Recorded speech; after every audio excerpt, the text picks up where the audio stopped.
How's it going, everyone? This is Kevin. Today I want to bring along with me to talk about the Sony A7S III and how it's the perfect camera to get in 2023 if you want to get more serious with your filmmaking. So let's jump right into it.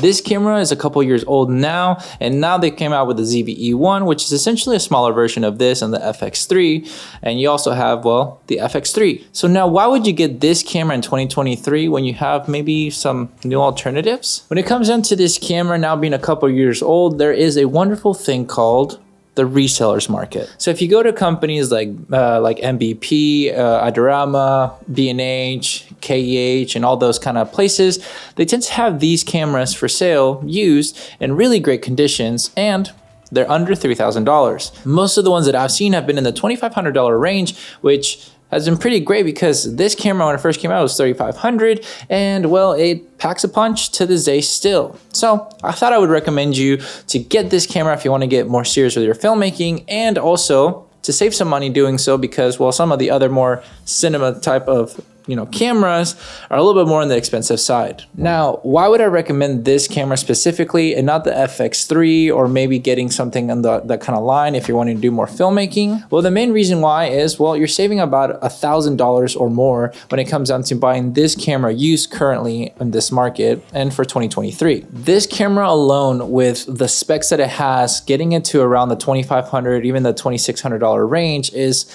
a lot nicer than getting the ZV-E1. The problem with the ZV-E1, it tends to overheat, and this bad boy has not overheated one single time since I've owned it.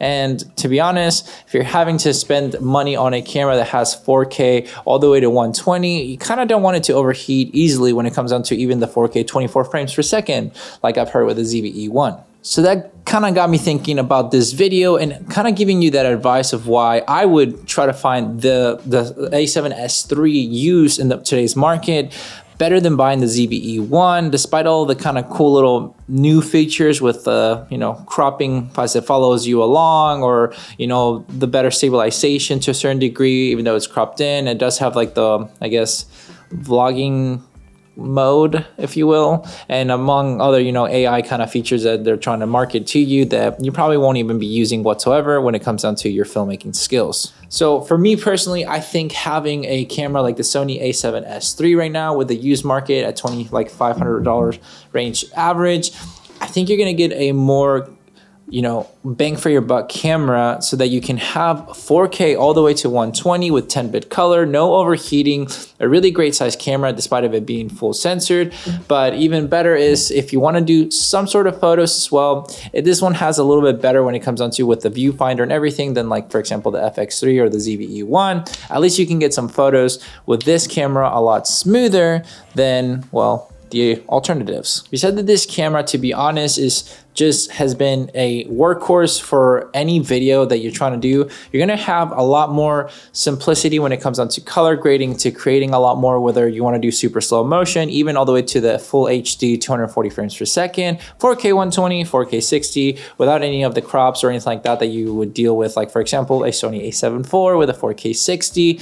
So you can't go wrong with that. And to me, in 2023, you're not gonna need more than 4K when it comes down to the resolution of your camera. I know there's been other camera companies bringing out their 6K, 8K, and all that stuff, even Sony itself, but nobody's watching anything in a higher resolution than 4K. Heck, most people sometimes don't even watch it in 1080p, like, and above, in a sense. Like, they'll just get to the 1080p. So not saying that you don't need to future-proof yourself, but in 2023, having a camera that has unreal specs, amazing low light, and good budget, because now that it's at $2,600 or so range, it's affordable. You can create great cinematic things with this camera. I've been able to take it with me, like in Europe and just places that I've been wanting to take a lot more video than just like a hybrid style of shoot with my Sony A7 IV. And you get to create a lot of cool things because you're always having that good double, like, native ISO, where this one has 640 for the S-Log3 and the 12,800 ISO. So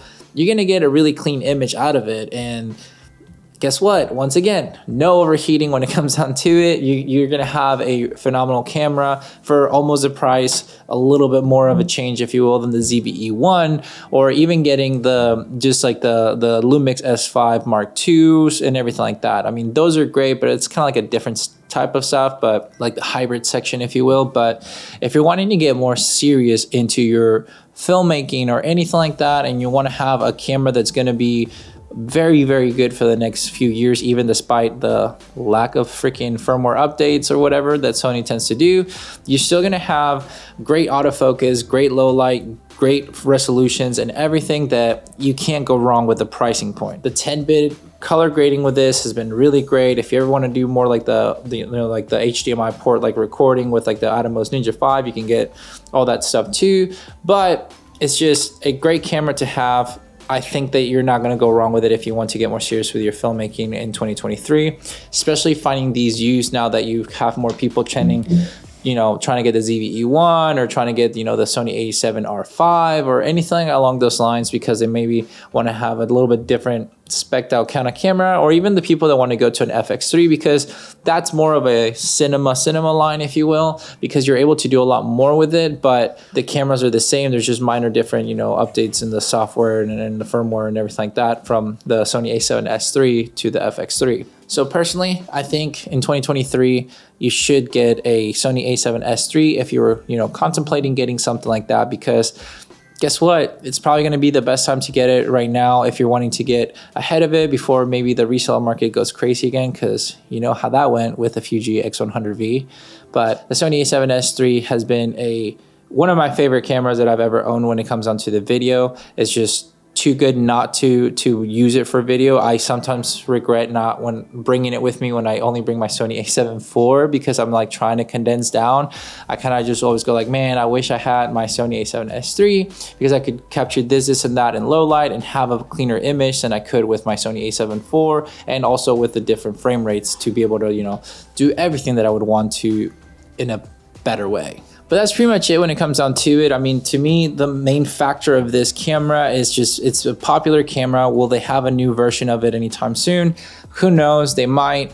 I don't know how that'll go because of the ZVE1 lineups. If they better those where there's no overheating, I think people will probably want to go with that size factor, because it is nicer to have a small form factor. But with this, still pretty great. I think the size of this is not horrible. I use it for the vlogging part of my videos and anything of the B-roll style. So it's a great setup still, even with my Tamron that's like the 2040, pairing up with these, you have a good range of everything. So if you're wanting to get into that aspect for more filmmaking style, this camera is going to be a top choice still in 2023, especially if you can find it used and save yourself like over $1,000 on average, because I mean, people are getting rid of it because they want to maybe get into a more serious cinema line camera because they outgrown it, and this is your time to shine and get one for yourself. So that way you can go out, create the goodies, keep learning and evolving your skills, and just, enjoying the process of becoming a better filmmaker. So go find one. I think you won't regret it. I haven't regretted mine. I still love it every single day. So I'm always kind of like amazed that I have this camera. So I'm just wanting to pass that experience on to you guys, and hopefully you've enjoyed some of the sprinkled B-roll videos that I've taken with this camera, because it's been a great camera to have. So go ahead, find one, enjoy it, and go create some goodies, because you deserve it. But with all that said and done, guys, thank you so much for watching this video. Make sure to like and subscribe to this video, and I'll catch you guys in the next one. See ya.